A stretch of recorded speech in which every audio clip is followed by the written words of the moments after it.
이 문자 하나로 모든 게 시작됐다. 새벽 3시 17분. 도시는 조용했고 휴대폰 진동 소리만 방 안을 울렸다. 알림은 은행 앱에서 왔다. 고객님의 계좌에서 현금이 출금되었습니다. 한 번이 아니었다. 같은 시간 다른 ATM. 그리고 또 한 번. 짧은 시간 안에 연달아 빠져나간 돈. 이상했다. 그 계좌는 거의 쓰지 않던 카드였고 무엇보다 그 남자는 지금 이 시간에 밖에 나갈 이유가 없었다. 전화가 걸려왔다. 받지 않는다. 문자가 하나가 도착했다. 아빠는 지금 씻고 있어요. 금방 연락될 거예요. 걱정 마세요. 문장을 읽는 순간 가슴이 묘하게 내려앉았다. 이상하게도 위로가 되지 않았다. 문장은 너무 차분했고 그 아이답지 않게 정돈돼 있었다. 아빠가 씻고 있다면 왜 딸의 휴대폰으로 연락이 왔을까? 그날 아침 그 남자의 집은 문이 잠겨 있지 않았다. 현관 손잡이를 잡는 순간 안쪽에서 익숙하지 않은 냄새가 흘러나왔다. 비린내와 타는 냄새가 섞인 설명하기 어려운 냄새였다. 그 순간 누구도 몰랐다. 이 문을 여는 순간부터 이 이야기는 실종이 아니라 돌아갈 수 없는 사건이 된다는 것을, 그리고 그 문자를 보낸 사람이 과연 누구였는지도. 그 남자는 혼자 아이를 키우는 아버지였다. 이혼 후 딸과 함께 사는 집, 작지만 정돈돼 있었고 아이는 방 한쪽 벽에 키를 재며 자랐다. 아버지는 아이에게 늘 말했다. 아빠는 내 편이야. 무슨 일이 있어도. 그 말 하나로 딸은 아버지 곁에 남았다. 엄마와 살 때보다 아버지 집이 더 편하다고 했다. 잠도 잘 오고 머리도 덜 아프다고. 그 말에 아버지는 아무 말도 하지 않았다. 그저 고개만 끄덕였을 뿐이다. 하지만 평온은 오래가지 않았다. 딸에게 남자아이가 생겼다. 학교가 끝나면 연락이 잦아졌고 밤에도 휴대폰을 놓지 않았다. 처음엔 사춘기라고 생각했다. 요즘 애들 다 그렇다고. 하지만 어느 날 아버지는 딸의 휴대폰 화면에서 우연히 한 문장을 보게 된다. 우리 그냥 다 버리고 가버릴까? 장난처럼 보였지만 그 아래 이어진 메시지는 전혀 장난이 아니었다. 돈만 있으면 가능해. 어차피 어른들은 우리 못 막아. 아버지는 그날 밤 잠을 이루지 못했다. 다음 날 아버지는 딸에게 조심스럽게 말했다. 이건 아닌 것 같아. 아직은 때가 아니야. 딸은 웃지 않았다. 눈을 피했고 말수가 확 줄었다. 그날 이후 집안의 공기가 달라졌다. 딸은 방문을 잠그기 시작했고 아버지가 말을 걸면 짧게 대답하거나 아예 듣지 않는 척했다. 식탁에서 젓가락 소리만 울렸다. 며칠 뒤 딸은 엄마에게 전화를 걸었다. 목소리는 낮았고 울먹였다. 아버지는 방 안에서 그 소리를 들었다. 아빠가 너무 간섭해. 나 숨 막혀. 여기 더 못 있겠어. 그날 밤 아버지는 혼자 거실에 앉아 불을 끄지 못했다. 혹시나 딸이 집을 나갈까봐. 혹시나 자신이 뭔가 크게 잘못하고 있는 건 아닐까봐. 그러나 그는 몰랐다. 이미 딸의 마음속에서는 아버지가 지켜주는 사람이 아니라 막아서는 사람으로 바뀌고 있었다는 걸. 그리고 그 생각은 곧 돌이킬 수 없는 선택으로 이어지게 된다는 것도. 아버지는 딸의 변화를 느끼고도 모른 척했다. 그게 최선이라고 믿었기 때문이다. 말수가 줄어든 딸, 방문을 잠그는 습관, 샤워 시간에도 놓지 않는 휴대폰. 그 모든 게 불안했지만 아버지는 묻지 않았다. 묻는 순간 딸이 더 멀어질까봐. 대신 더 잘해주려 했다. 아침밥을 챙기고 학교 앞까지 데려다주고 괜히 딸 방 앞에 과일을 놓고 나왔다. 그날도 그랬다. 방 앞에 귤 2개를 놓고 돌아서는데 문 안쪽에서 낮은 웃음소리가 들렸다. 통화 중이었다. 아버지는 발걸음을 멈췄다.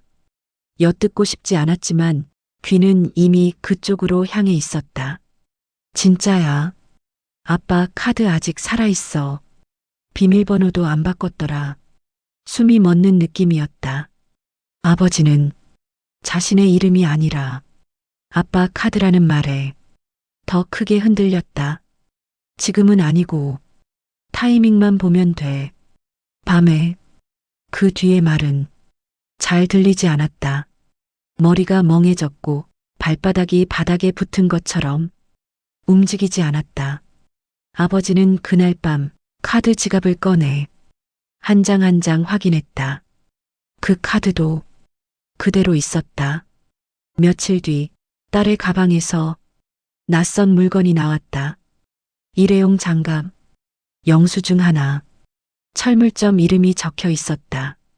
아버지는 그걸 들고 한참을 서 있었다. 이상했다. 이 집에서 그런 물건을 살 이유는 없었다. 딸에게 묻고 싶었지만 입이 떨어지지 않았다. 그날 저녁 아버지는 처음으로 엄마에게 전화를 걸었다. 요즘 애가 좀 이상해. 남자아이 문제도 있는 것 같고 전화기 너머에서 한숨이 길게 흘러나왔다. 당신이 너무 잡아서 그래. 애 숨 좀 쉬게 해. 전화는 그렇게 끝났다. 그날 밤 아버지는 거실 소파에서 잠들지 못한 채 천장만 바라봤다. 딸 방에서 작은 소리가 났다. 서랍 여는 소리, 무언가를 챙기는 소리. 잠시 후 집안이 조용해졌다. 아버지는 딸이 잠든 줄 알았다. 그 선택이 가장 큰 실수였다. 다음 날 새벽 휴대폰 진동이 울렸다. 은행 알림, 현금 출금. 1번, 2번, 3번. 그 순간 아버지는 깨달았다. 이건 사춘기도 반항도 아니었다. 이미 누군가는 선택을 끝냈고 누군가는 실행에 들어갔다는 걸. 그리고 자신은 가장 늦게 그 사실을 알아차린 사람이었다. 새벽 3시 12분. 첫 번째 출금. 집에서 차로 12분 거리, 24시간 편의점 옆 ATM이었다. 아버지는 그 시간에 집을 나간 적이 없다. 슬리퍼도 현관에 그대로였다. 하지만 기록은 냉정했다. 카드는 사용됐고 비밀번호도 정확했다. 2번째 출금은 첫 번째 ATM에서 8분 뒤, 세 번째는 다시 6분 뒤. 이건 우연히 카드를 주운 사람이 할 수 있는 속도가 아니었다. 경찰은 CCTV를 확인했다. 화면 속에는 후드 모자를 깊게 눌러 쓴 남자와 그 옆에 서 있는 여자아이의 실루엣. 키가 작고 어깨가 좁았다. 형사는 화면을 멈췄다. 프레임 끝자락 여자아이의 손. 그 손에 들린 휴대폰 화면이 잠깐 반사됐다. 그날 새벽 그 시간에 아버지의 휴대폰으로 문자가 하나 발송됐다. 아빠는 지금 씻고 있어요. 금방 연락될 거예요. 발신 시각은 2번째 출금 직후였다. 경찰은 집으로 돌아왔다. 욕실, 바닥은 말라 있었고 배수구에는 머리카락 하나 남아있지 않았다. 수건도 샴푸도 사용 흔적이 없었다. 씻고 있었다는 말은 거짓이었다. 그 문장은 시간을 벌기 위한 말이었다. 아버지가 사라졌다는 사실을 조금이라도 늦추기 위한. 형사는 딸의 휴대폰을 요구했다. 딸은 잠시 망설이다. 조용히 내밀었다. 문자 기록에는 그 문장이 없었다. 삭제돼 있었다. 대신 남아있던 것은 검색 기록이었다. ATM CCTV 사각지대, 실종 신고까지 걸리는 시간. 가족이면 처벌 덜 받나? 형사는 아무 말도 하지 않았다. 그저 휴대폰을 내려놓고 딸을 바라봤다. 딸은 시선을 피했다. 그날 처음으로 딸의 손이 미세하게 떨리고 있었다. 그리고 형사는 확신했다. 이 사건은 우발적인 사고가 아니다. 누군가는 미리 시간을 계산했고 문장을 준비했고 카메라 각도까지 고려했다. 그리고 그 문장 하나가 모든 걸 시작했다. 아빠는 지금 씻고 있어요. 경찰은 아버지의 마지막 위치 기록을 확인했다. 새벽 1시 48분. 집 근처 편의점. 그 시간 아버지는 혼자였다. CCTV 속 그는 평소와 다르지 않았다. 라면 하나, 물 한 병. 계산을 마치고 문을 나서며 휴대폰을 한 번 더 확인했다. 그게 그가 화면에 남은 마지막 모습이었다. 그 뒤로 아버지의 휴대폰은 완전히 꺼졌다. 다음 날 집안 수색이 다시 시작됐다. 침실, 거실, 딸방 책상 서랍 안에서 형사는 비닐봉투 하나를 발견했다. 안에는 젖은 옷 조각, 그리고 말라붙은 검붉은 자국. 딸은 그걸 보자 숨을 삼켰다. 그거 그냥 넘어졌을 때 묻은 거예요. 형사는 대답하지 않았다. 대신 욕실로 향했다. 욕실 배수구를 분해하는 순간 악취가 올라왔다. 눈에 보이지 않던 것들이 안쪽에 남아 있었다. 머리카락, 섬유 조각, 그리고 물로 지워지지 않은 흔적. 그날 밤 누군가는 씻지 않았다. 대신 지우려고 했다. 형사는 조용히 말했다. 여기서 무슨 일이 있었지? 딸은 입을 열지 않았다. 말 대신 눈을 감았다. 그 시각 딸의 남자친구는 연락이 닿지 않았다. 휴대폰은 꺼져 있었고 학교에도 나오지 않았다. 마지막 통화 기록은 사건 발생 10분 전. 상대는 딸이었다. 형사는 그제야 전체 그림을 그릴 수 있었다. 아버지가 집으로 돌아온 밤, 예상치 못한 대면, 계획되지 않았던 충돌, 그리고 그 이후의 선택, 그 선택에 대해 딸은 끝까지 말하지 않았다. 침묵은 방어였고 동시에 가장 큰 고백이었다. 딸은 체포되지 않았다. 그 대신 보호자 동반 조사라는 이름으로 경찰서에 앉아 있었다. 의자는 딱딱했고 형광등 불빛은 필요 이상으로 밝았다. 형사는 녹음기를 켜며 말했다. 천천히 말해도 돼. 그날 밤 무슨 일이 있었는지. 딸은 한참을 침묵하다 입을 열었다. 아빠가 화를 냈어요. 그 말 한마디로 공기가 바뀌었다. 딸의 이야기는 이렇게 시작됐다. 아버지가 남자친구 이야기를 꺼냈고 돈 문제로 다퉜으며 점점 목소리가 커졌다는 것. 무섭게 소리 질렀어요. 저한테 다가왔고요. 형사는 메모를 멈추지 않았다. 전 그냥 나가려고 했어요. 근데 아빠가 팔을 잡았어요. 그 다음 장면은 흐릿했다. 기억이 잘 안 나요. 너무 무서워서. 형사는 그 지점에서 고개를 들었다. 그런데 카드는 왜 가져갔지? 딸은 잠시 멈췄다. 그건 남자친구가 챙기라고 해서. 그 이름이 처음으로 공식 기록에 등장했다. 경찰은 곧바로 남자친구를 긴급 체포했다. 그의 진술은 놀랍도록 명확했다. 제가 했습니다. 걔는 몰라요. 다 제가 시킨 거예요. 그는 모든 책임을 혼자 지겠다고 했다. 너무 빠른 인정, 너무 준비된 말. 형사는 본능적으로 느꼈다. 이건 진실이 아니라 합의된 이야기라는 걸.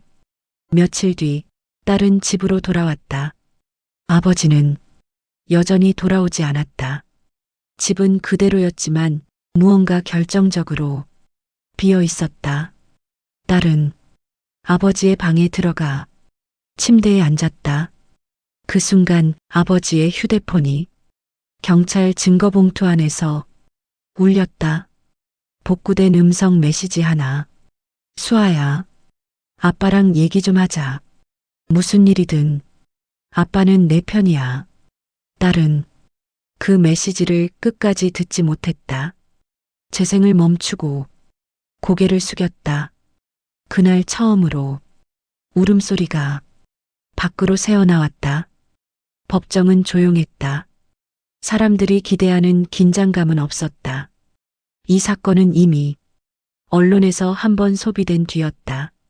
미성년자 보호, 과잉 개입한 아버지, 불행한 가정사. 프레임은 이미 만들어져 있었다. 딸은 증인석에 앉아 고개를 숙였다. 말수는 적었고 변호사는 자주 기억이 불분명하다는 말을 대신 꺼냈다. 그 말은 방패처럼 쓰였다. 남자친구의 진술은 한결같았다. 그날 제가 화가 나서 밀쳤습니다. 넘어지면서 사고가 난 겁니다. 판사는 고개를 끄덕였다. 사고, 우발, 그 단어들이 법정 안을 천천히 채웠다. 검사는 CCTV와 ATM 기록을 제시했다. 출금은 사건 이후입니다. 도주 자금으로 보입니다. 변호사는 즉각 반박했다.